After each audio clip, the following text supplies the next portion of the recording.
Well, hello and welcome back to my channel In Search of Wonder. My name is Anne and today I am the last person on BookTube to do the It's Finally Fall book tag. But hey, it's still October, haven't even hit November yet, so we're still at the beginning of fall, right? It's all good.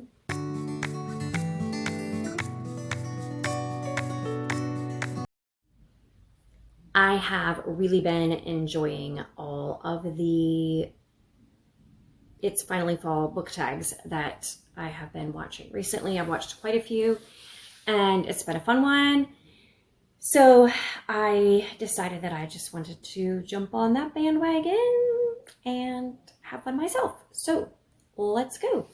First of all, the first question is, in fall, the air is crisp and clear. And the prompt is a book with a vivid setting. And let me get back to my notes here. The first one I immediately thought of was one that I had recently read. And in my review of it, in my weekly wrap-up a few weeks back, I mentioned that one thing that struck me was the setting. And that is A Bound Heart by Laura France, which I borrowed from the library, so I don't have my own copy. But that one, it has several different settings. It starts out on a remote island in Scotland, off the coast of Scotland. And you can just feel the salty breeze coming off the ocean and feel the remoteness of the location and also the greenness. And then there's cliffs there and there's a big castle.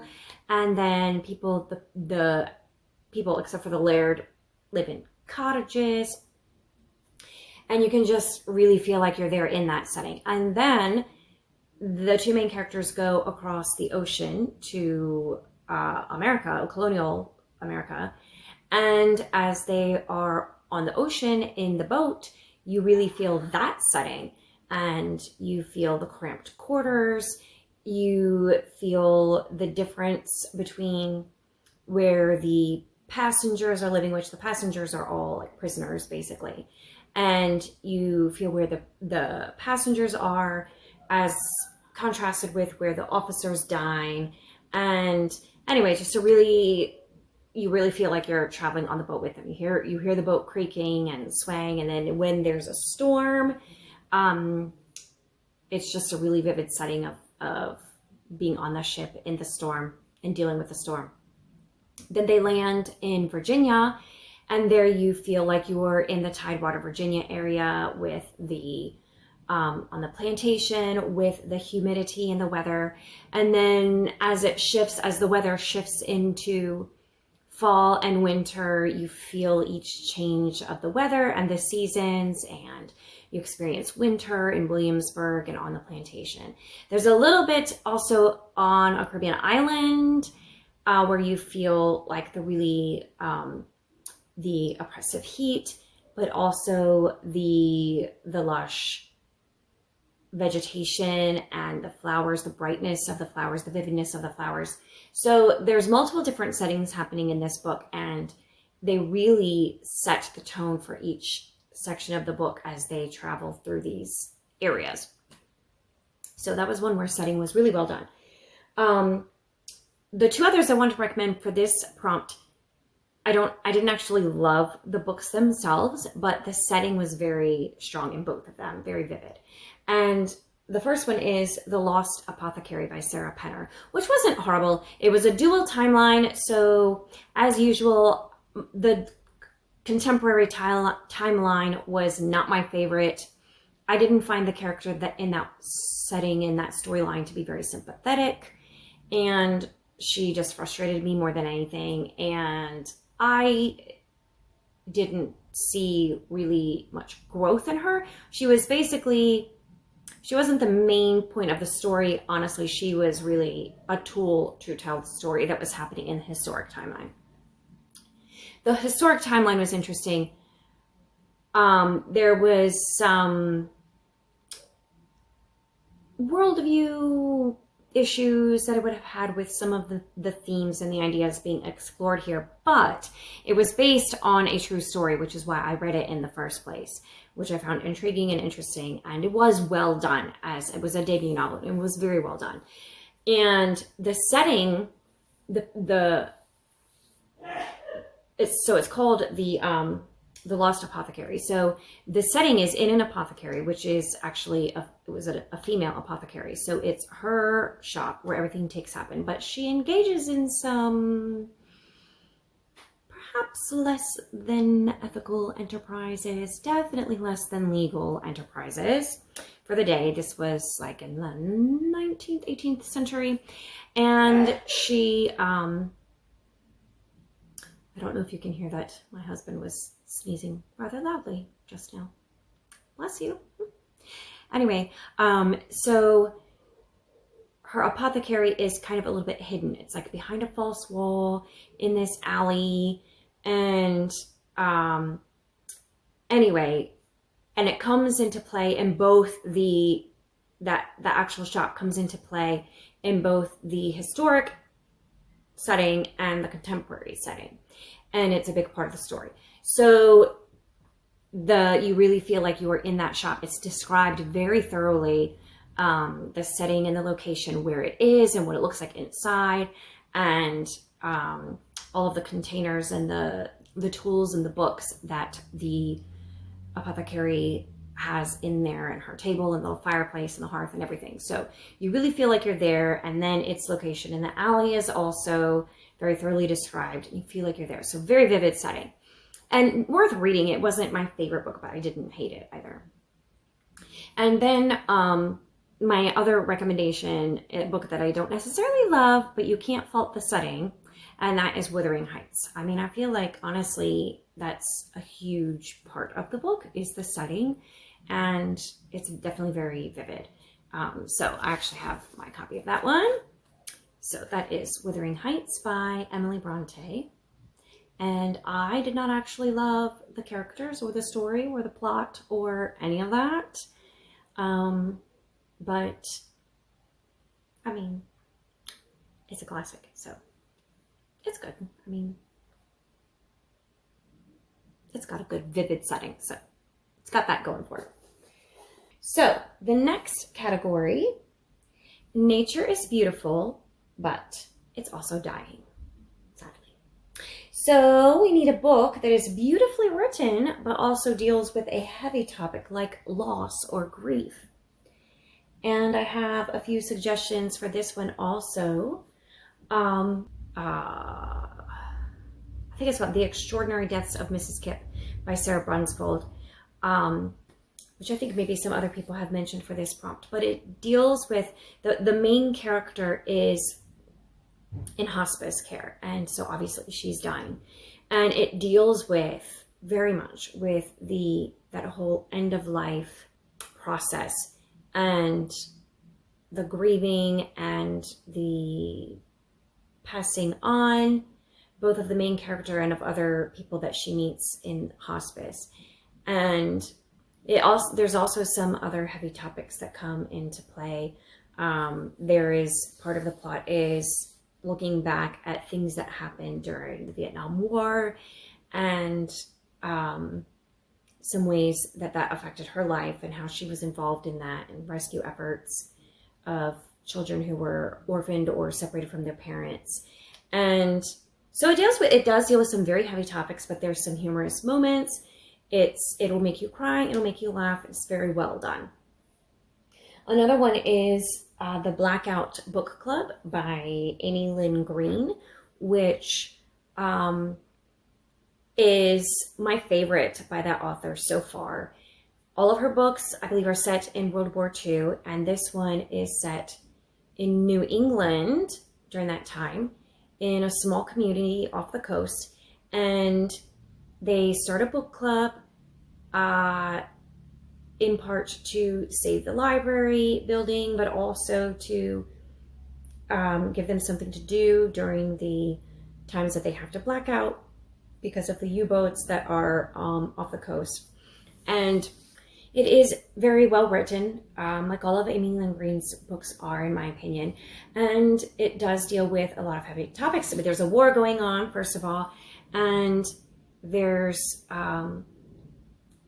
abuse that some of the characters have to work through that they had experienced in the past. For one of them, it's still a very present danger, and that she is trying to avoid.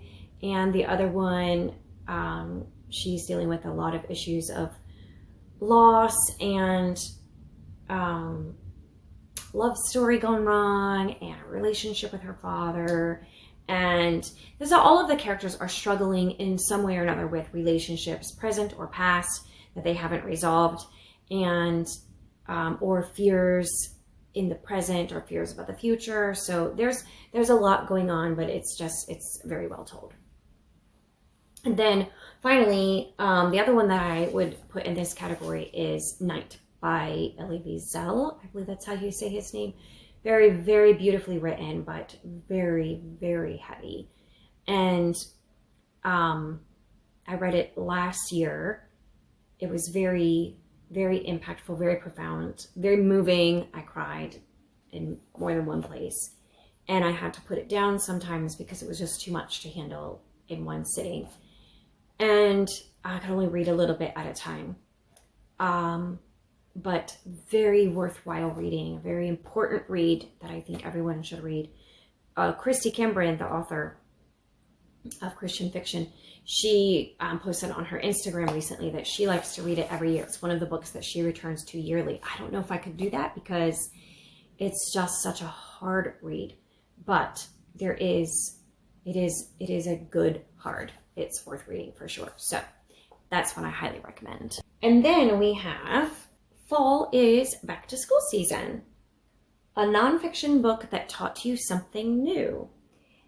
The first one that I want to mention is Live Not by Lies by Roger, which I read a year or 2 years ago probably, and so good. I marked it up all over the place inside. Like not many pages go by without some underlined moments. Let's see. Here is a quote that kind of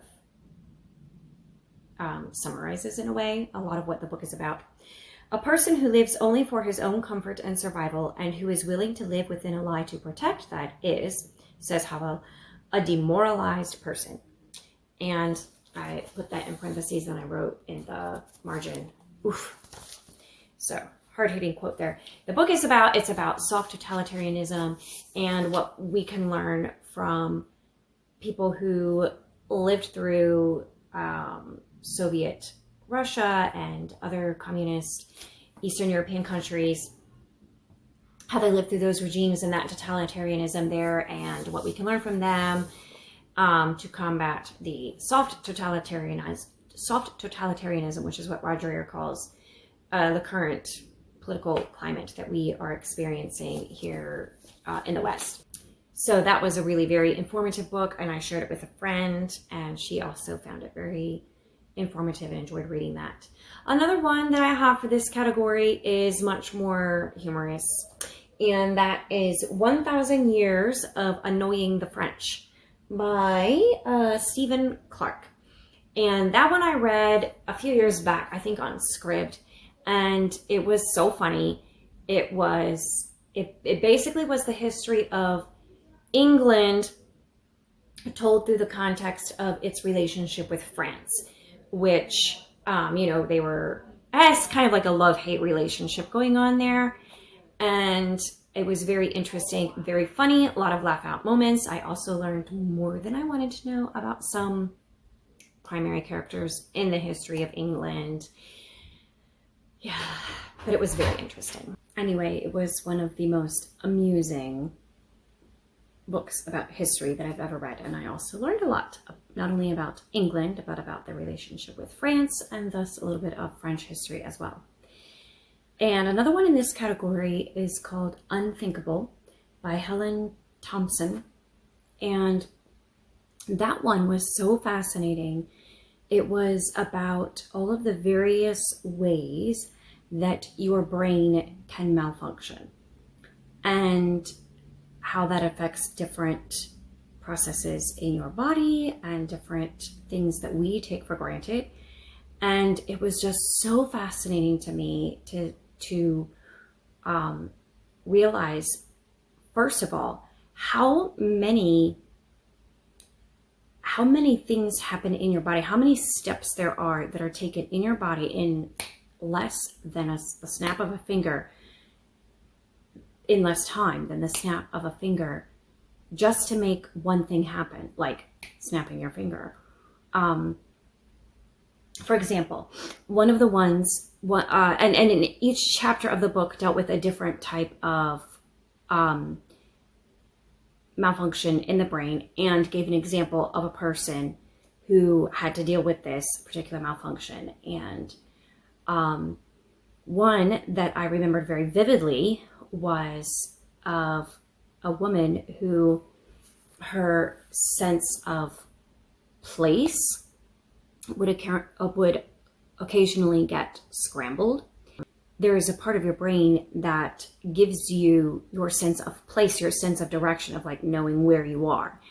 And so, I'm sitting here and I know, there's my kitchen in front of me and my front yard behind me.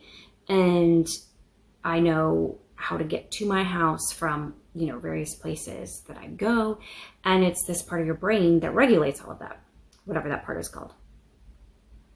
But in this woman, that would get disoriented.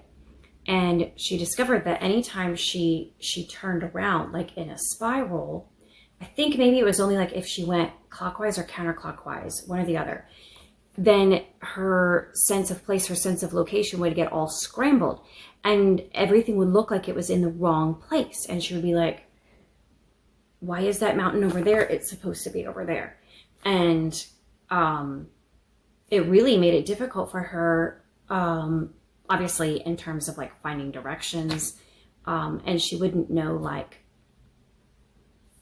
if this happened to her, she wouldn't know how to get home. And so she learned a couple of tricks to manage it. So first of all, she found that whether it was clockwise or counterclockwise, like she couldn't turn that way. So even when she was driving, when she would take exits, she could only take exits that were going clockwise, I think it was, not counterclockwise. Because if she went counterclockwise, then she got all twisted around. And so she had to map out her route anywhere she went to avoid doing that kind of spiral.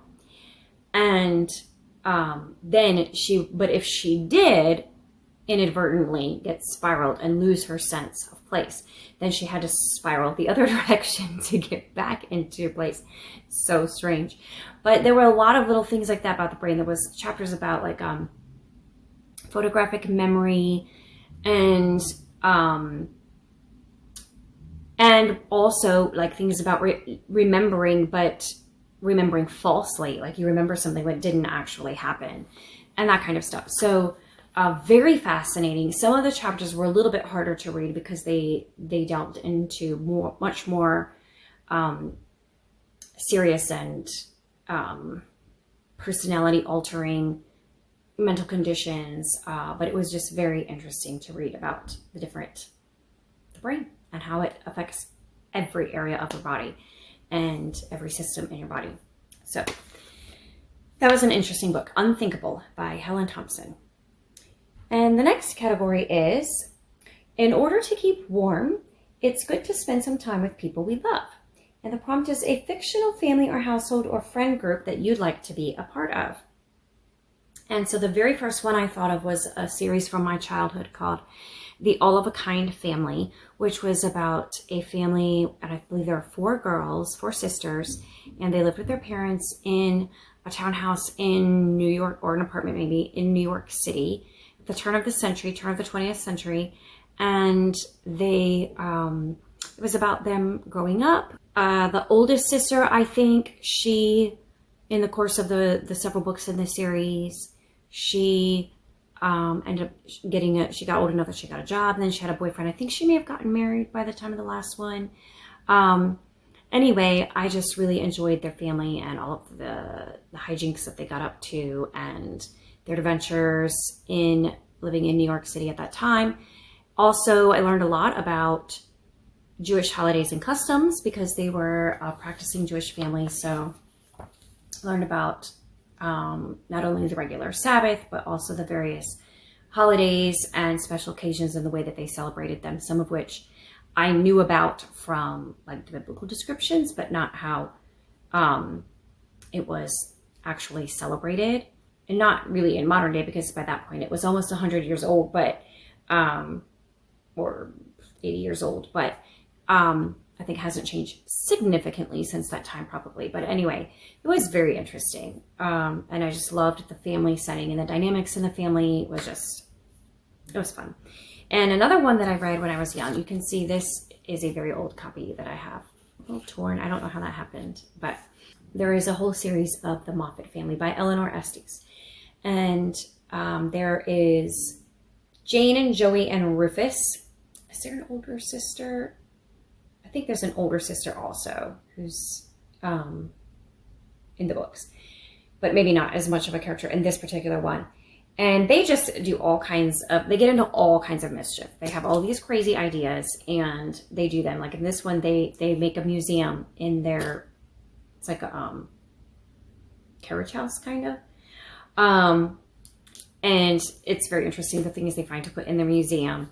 And it's just funny. I thought it was very funny when I was little, reading them growing up. I tried to read them to my kids. They did not think it was funny at all. So, I don't know. Mileage might vary on that one. But I love that family also for similar reasons to the All of a Kind family. And then, this might surprise you, but not if you know me. In Pride and Prejudice, we have the Bennet family.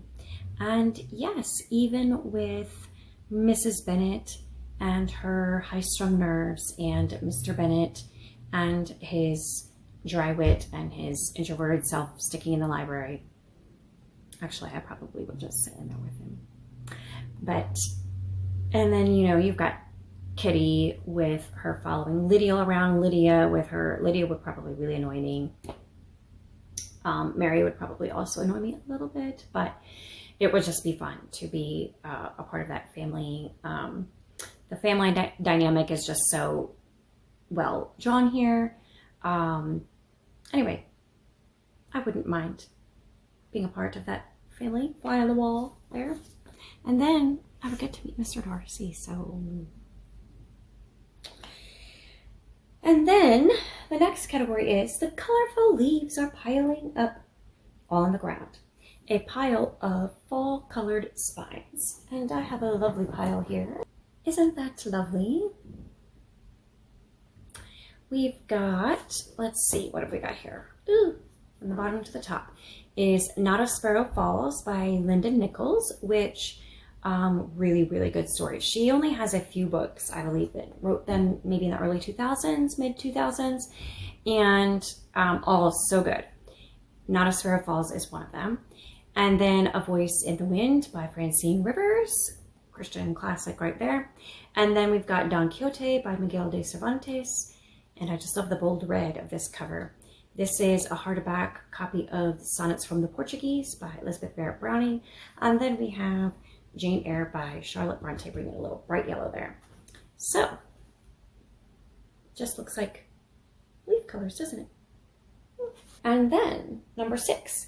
Fall is the perfect time for some storytelling. The prompt is, by the fireside, that's important. A book where somebody is telling a story. And the very first one I thought of it because that's literally how it starts. Let me read to you the first line. The story had held us round the fire sufficiently breathless, but except the obvious remark that it was gruesome, as on Christmas Eve in an old house a strange tale should essentially be, I remember no comment uttered till somebody happened to note it as the only case he had met in which such a visitation had fallen on a child. So that's how it starts. They're sitting around the fire on Christmas Eve telling stories. And that is The Turn of the Screw by Henry James, which I read last year for the first time. And yeah, it's definitely one of those like fireplace ghost stories. So somebody is literally telling it by the fireplace. Another one is Fantastes, which I read recently by George MacDonald and reviewed that in a weekly wrap-up a couple weeks ago. And I really enjoyed this. It is told in the first person, so he's telling the story of his kind of dream that he had or experience he had in fairyland. And it has a storytelling element because there are multiple stories within this story. So as through the course of the book, either other people tell him stories or there's a couple places where he relates a story that he is reading or heard about as he's in fairyland. So there are multiple stories within the story that are being told. So that's another one that fits with that prompt. And then another one that I read recently and reviewed on a recent wrap-up was Glasstown, which is based on the stories that Charlotte Bronte and her siblings created and the worlds that they created. One of the worlds they created was Glasstown.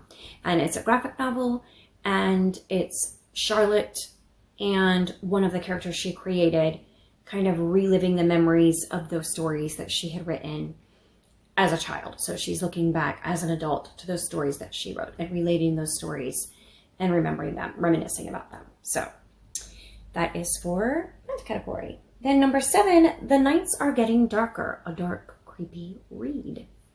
So I have a couple of suggestions. I don't read a lot of creepy things. I did just recently, I read John Eyre by Mimi Matthews, which definitely had the creepy vibes going, 100%. I was reading it at night and I was about 50-60% of the way through, and it was just starting to get into like the really creepy stuff. And it was after 11 o'clock. I was like, oh my goodness. It was a Sunday night. I was like, I have to go to work. I have to wake up early tomorrow. I cannot be staying up all night. I still have like 40% of this book left to read. I don't have time to read it. But I didn't really want to stop where I was because it was like creepy stuff going on. So that's definitely a dark, creepy read. I didn't love it, but it fits the category. And then another one is A Long Fatal Love Chase by Louisa May Alcott, which is one of her more like sensational stories that she wrote in the 1800s. It's not like her more stories that we have come to associate with her, like Little Women and Jo's Boys, etc. It's definitely like the stories that Jo wrote in Little Women. And let me just read the synopsis on the back so that you can get an idea of what we've got going here. I'd gladly sell my soul to Satan for a year of freedom, cries impetuous Rosamund Vivian to her callous grandfather. Then, one stormy night, a brooding stranger appears in her remote island home, ready to take Rosamund at her word. Spellbound by the mysterious Philip Tempest, Rosamund is seduced with promises of love and freedom, then spirited away on Tempest's sumptuous yacht. But she soon finds herself trapped in a web of intrigue, cruelty, and deceit.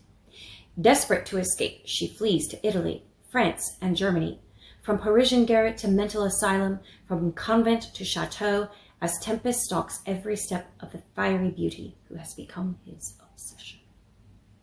Dun, dun, dun. And it's kind of a retelling of like Mephistopheles. So interesting. And it definitely is one. I mean, it doesn't have the same creepy level as, I think, because there's you feel a little bit distanced from it because the language is from a century or two ago and it doesn't feel as creepy, but it definitely deals with like the whole stalking thing is definitely creepy no matter what century you're in and what the language is. So anyway, definitely got the creepy vibe. And then this is kind of a satire of Gothic novels. So it's more funny than it is actually creepy. But it does have a few moments when our main character is in the visiting in a castle and, you know, she thinks that there may be some nefarious things going on, and she is very much into Gothic novels, so she has a vivid imagination about them. And so it's, again, more funny than creepy, but it does have a few like creepy-ish moments, and it definitely is kind of mimicking that Gothic vibe in areas, certain parts of the story. So then we have number 8, The Days Are Getting Colder, a short, heartwarming read that could warm up somebody's cold and rainy day.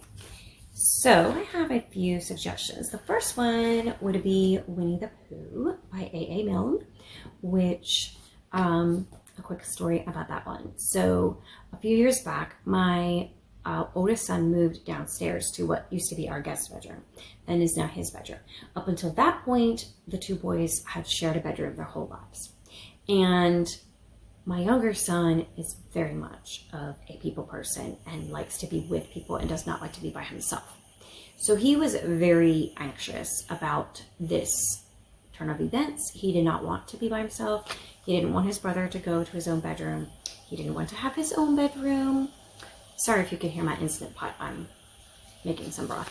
Anyway, so to help ease the transition, we had my older son read to him every night, read a chapter or two in a book to help him adjust to the whole process. So the book they chose was Winnie the Pooh, and they had so much fun and they loved it so much that they read several of the books. Like, I don't know how many there are, 2 or 3, and then there's like a book of poems. They're all about Winnie the Pooh by A.A. Milne. And so they read them and they loved it. And I mean, who doesn't love Winnie the Pooh? There's nothing more heartwarming, in my opinion. But other suggestions, Cranford by Elizabeth Gaskell.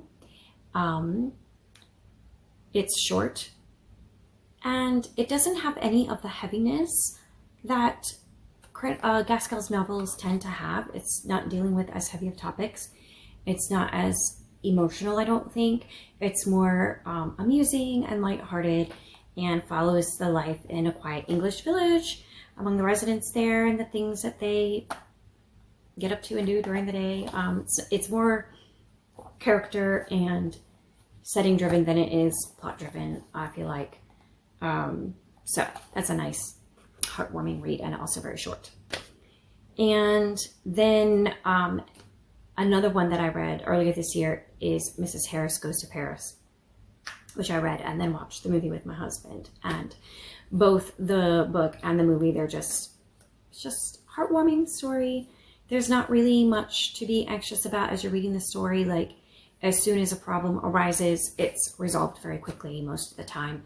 And, you know, there's nothing anxious or heavy in there. And, I don't know, it's just a fun, heartwarming read. And then I finished Silas Marner, which I mentioned in my weekly wrap up earlier this week. And it was very good. And heartwarming is definitely one of the words that I use to describe it. It does deal with heavier topics. There's more going on here in this story. It's not just a light, easy read. It's a little bit more to work through, but it is short for a Victorian novel. It's 241 pages in this copy, but that's pretty big print that we got going on there, and pretty wide margins. So a heartwarming read for sure. And then fall returns every year, an old favorite that you'd like to return to soon. I'm not very big on rereading, but I have been thinking that I would like to do a lot more rereading. In fact, I think I might next year do a reread every month, or at least quarterly. Like, I don't normally do a lot of rereading, but there are some books that I really want to reread because I know I read them, but I don't really remember them, and I want to remember them. So I want to read them a little more carefully and closely this time around. But one that I know for sure in the nearish future that I will be getting to, Mansfield Park by Jane Austen. I have reread everything by Jane Austen at least once, except for this one, because let's be honest, it's not my favorite. But I watched a YouTube video recently, which if I can find it again, I will link to it in the description box. That was so fascinating. It was honestly about the newest movie of Persuasion, which I haven't even seen yet. I kind of don't want to, but it's an analysis of that, but it's also an analysis, a general analysis of all of Austen's novels and the heroines in her novels.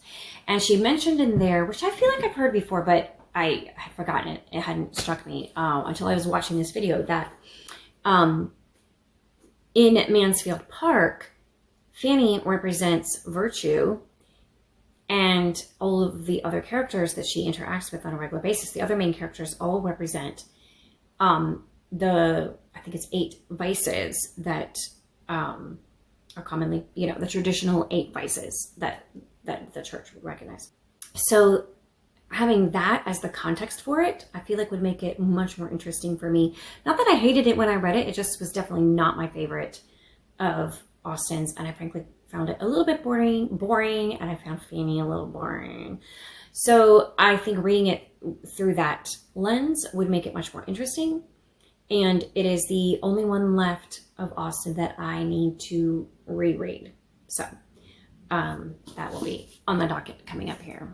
I am also working through the Anne of Green Gables series, and I've reread Anne of Green Gables, Anne of Avonlea, and Anne of the Island. So next up is Anne of Windy Poplars. So I want to do that also in the next, I don't know, couple months or so. And after I've reread all of the Anne of Green Gables series, I want to read some more of Ella Montgomery's books, because I haven't read too many more of hers besides the Anne of Green Gables series. But anyway, I want to reread the rest of the Anne of Green Gables series, beginning with Anne of Windy Poplars next. And then another one that I read as a preteen, probably, I guess, is Cheaper by the Dozen. And this one is one that multiple of my siblings and I all read, and we all loved it, and we all thought it was hilarious, because this is a family with 12 children, and in our family there were 11 children. And so there aren't a lot of books about families with 11, 12 children. So, when you find one, you remember it and you want to read it. So it's very funny. There are so many things that we would quote from this book. It was just became kind of part of our family culture, that we would repeat certain lines from this. And so funny, and it's really just kind of episodic, is that how you said? Episodic episodes in the family life, having 12 children, and also related to the father's career, because he was an efficiency expert, and I guess one of the pioneers in the field of ergonomics. Anyway, so interesting reading about that, and also very funny. And nothing like, by the way, the movie, if you've ever seen the movie. It's literally like nothing like it. All right, so those are all of the books. The next category is fall is the perfect time for cozy reading nights. What are your favorite cozy reading accessories? And I don't have many accessories for reading, to be honest. I just usually read wherever I am, that like in the car, on the passenger side, or while I'm cooking or whatever. Just sneak in my reading when I can, but I usually read at night, curled up under my covers. So I guess that would be a reading accessory. But I also always have a cup of coffee next to me on those occasions, and this is a very nice autumn coffee mug that I like. And then another one is this one that I like to use this time of year. I do have seasonal vibes with my coffee mugs. And then I do burn candles, but not very much, because I don't feel like they're super healthy. But also, like if you have the jar candles, I like to burn it for a long time so that it melts all the way to the edge. So if I'm not home for a long time, I like to diffuse, or anytime I like to diffuse. And Young Living just came out with this recent line of diffuser blends, and they have like autumn ones. So this one is orange spiced cider, and they had a couple other ones that are autumn. And I love this one. I'm going to get another one when I make my next order. So this one, I really love the scent of that. And then a cozy blanket would be the other thing. This is a cozy blanket that I have all the time in my living room on my chair where I sometimes do my reading and do a lot of my filming. So that would be my other accessory, if I had an accessory.